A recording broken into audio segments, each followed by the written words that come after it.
Boaz did not spread his garment over Ruth. Did you notice? She asked him to. He doesn't do it, and for good reason. Although it is true that I am near of kin, there is a kinsman redeemer nearer than I. We're gasping. The audience that day, as the storyteller was telling the story, they would all gasp, "Oh no." In novels, this is called the dark moment, the oh no moment. All is lost. There's no hope. She's not going to end up with Boaz. She's going to end up with some jerk we haven't even met yet, right? Now, Naomi isn't going to be surprised about this. What did she say? He is one of our kinsman redeemers.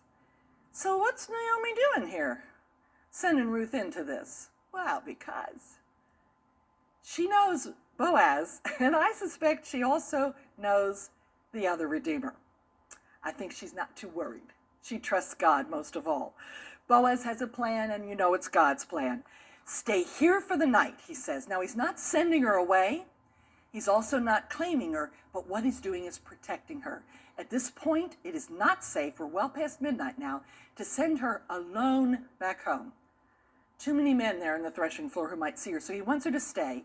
And in the morning, if he wants to redeem you, good, let him redeem. What? Do what? If he wants you, he can have you? Is that how you read that? That's what the LRV is. Do you know that translation? The Lizzie Revised Version? The NCV says if he decides to take care of you, that's fine. No, it's not. It's not fine with me. Is it fine with you? He's not worried. He knows this Redeemer. He's not worried.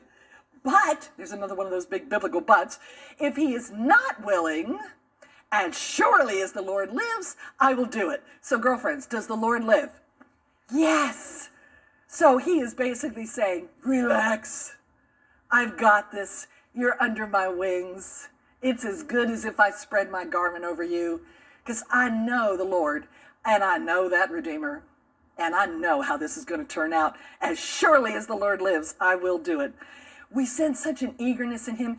Boaz is as eager to care for Ruth as Ruth was to care for Naomi. So beautiful, so determined to do the right thing. Then he says again, lie here until morning. I think it's interesting. He doesn't ask her to sleep, nor does she sleep. She lay at his feet until morning, but no sleeping is discussed. Of course, how could anybody sleep? They'd be laying there going, and I wouldn't want to fall asleep because once I started snoring, the whole thing would be off, Oh my goodness, let me find another bride. And think about this now. These are two people who have, in essence, pledged themselves to one another, yes? In our culture, would they lie still through the night? Sadly, no. Our culture would say, well, they're almost married. Dear ones, even in the church. Young people will say, well, we're engaged. Ruth and Boaz are this incredible example of waiting.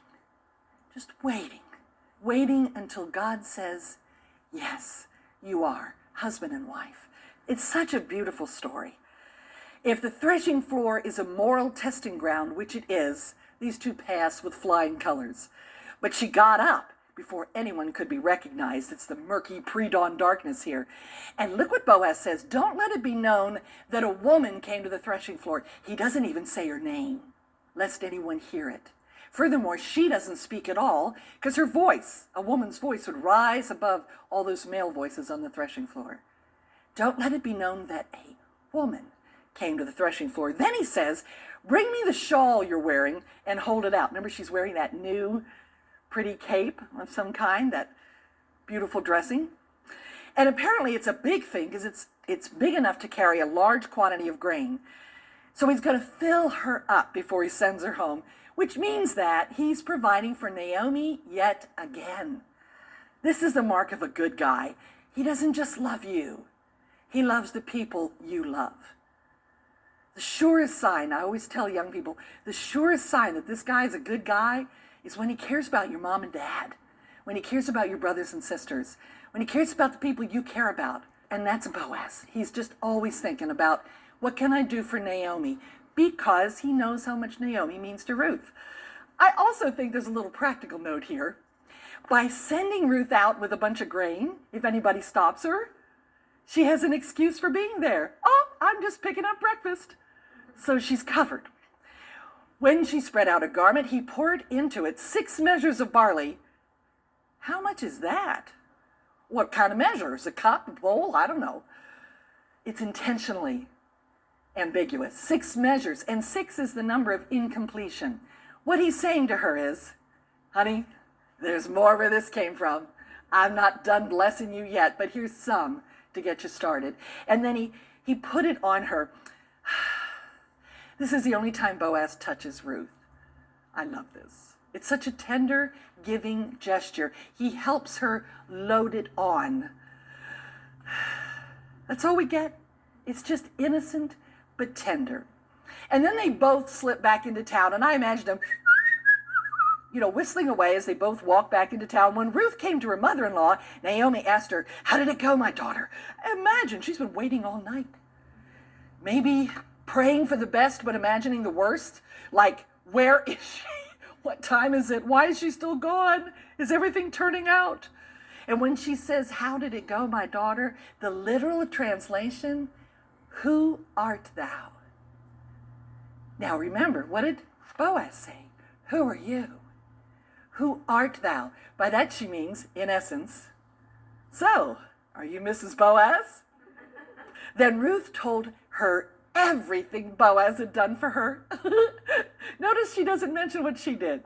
There's no mention of the proposal. There's nothing about that. She just talks about Boaz, Boaz, Boaz, and what he did for me. Then Naomi said, "Wait, my daughter, until you find out what happens." What a voice of maturity. Just wait. Remember what I told you earlier. I don't wait well. If you're going to make me wait, make me a promise of how long it will be and how good the ending will be. But she doesn't give her that. She just says, "Wait, my daughter, until you find out what happens." And then she does give us this little hopeful word, "For the man will not rest until the matter is settled today." Now remember how we started out, Ruth 3:1, one day, and Naomi is now saying, one day, today, this is going to be settled. Before the sun sets, we'll know what's going. God is in this, is what she's saying. You can trust him. Back to that trust question. We've been spending a lot of time in Ruth now. Are you beginning to have a sense of his trustworthiness when you look at how he acted in Ruth's life and in Naomi's life? And clearly, somebody else had to wait in this story. Boaz is an older man. He's waited all his life for this young woman to choose him. I love happy endings.